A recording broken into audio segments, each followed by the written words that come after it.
sakit dia meninggalkan saya ya. Jadi saya tidak terlalu tahu sama sekali. Saya tahu-taunya pas saya menjelang cerai, keputus cerai, dia main ke rumah saya. Cukup lumayan lama ya, sampai tiap hari dia ke rumah saya. Ya saya pikir kita hanya sebagai saudara aja dan saya tidak mau tahu ke depannya dia gimana. Karena kita udah masing-masing sih. Aduh, kayaknya nggak perlu deh. Selamat menjalani aja pernikahannya gitu aja. Ya, mendukung ya.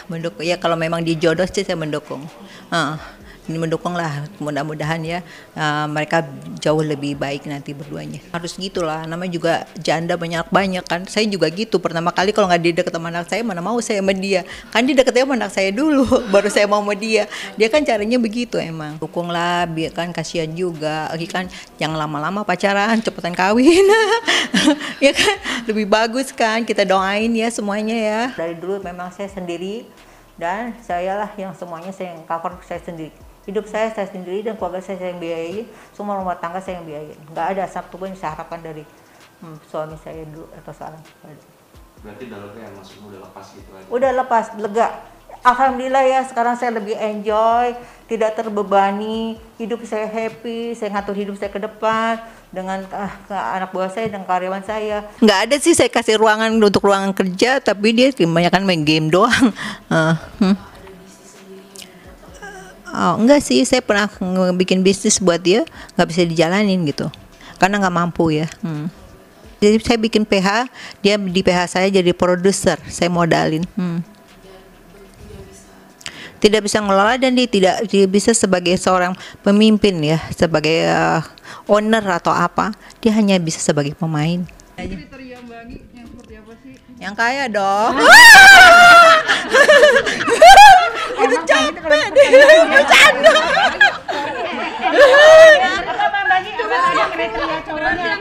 Yang kaya, keren dan pinter.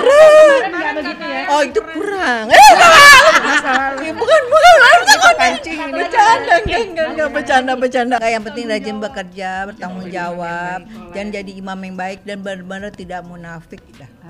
Sempat banyak kecewa dengan pihak sana, akhirnya menjadi pelajaran nggak Mbak Anggi? Pastilah. Ya udahlah, pastilah. Dalam hidup, namanya hidup. Semuanya saya yang menceraikan, saya yang bawa lawyer, itu aja. Jadi kan selama ini berita yang keliru kan, saya kasih tahu aja. Berarti bukan pihak sana ya?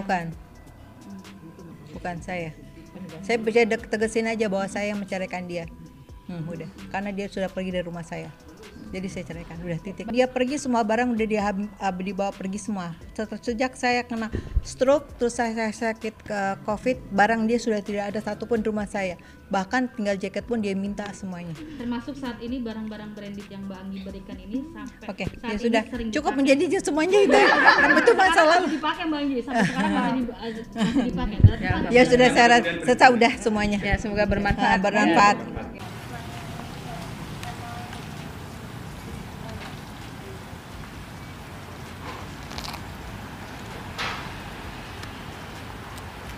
Adanya laporan kasus KDRT ya, dengan pelapor saudara VM umur 50 tahun pekerjaan wira swasta dan terlapor saudara FI umur 44 tahun pekerjaan influencer. Kejadian kasus ini dimulai dari yang bersangkutan ini cekcok di salah satu hotel di wilayah Kota Kediri. Kemudian dilakukan pelaporan oleh yang bersangkutan ke Polres Kota Kediri. Setelah dilakukan upaya pemeriksaan oleh penyidik Polres Kediri Kota, terlapor menyampaikan bahwa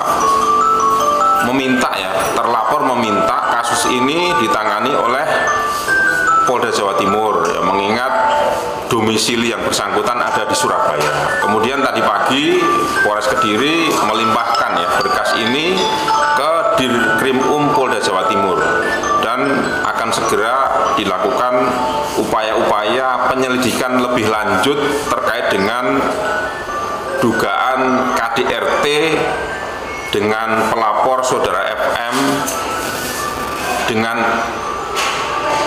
pelapor saudara VM dan terlapor saudara FI. Kalau kronologi kejadiannya saya nggak tahu, soalnya posisinya itu saya udah tahunya itu posisi setelah kejadian dari setelah kejadian itu kan rame tuh kamar Mbak Vena karena pegawai pada berdatangan kan, pegawai hotel. Jadi saya posisi itu habis sarapan naik posisi kamar saya itu kan di sebelah sama kamarnya Mbak Vena. Nah jadi mau ke kamar saya itu ngelewatin kamar Mbak Vena dulu. Jadi waktu pas saya mau ngelewatin, saya pikir itu ada kan suaranya itu kayak maaf Mbak kayak suara udah nenek-nenek gitu kan. Saya pikirnya apa ada nenek-nenek sakit karena waktu pas lewat itu kayak bau minyak angin juga, kayak minyak angin gitu kan. Terus waktu saya mau masuk kamar, ada salah satu petugas hotelnya itu ngomong sama petugas satunya lagi, dibersihin dulu aja, darahnya dibersihin bilang kayak gitu.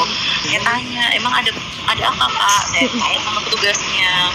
Petugasnya ngomong biasa Bu masalahnya keluarga. Nah saya pikir masalah keluarga kok sampai ada darah, pembunuhan atau kayak mana kan?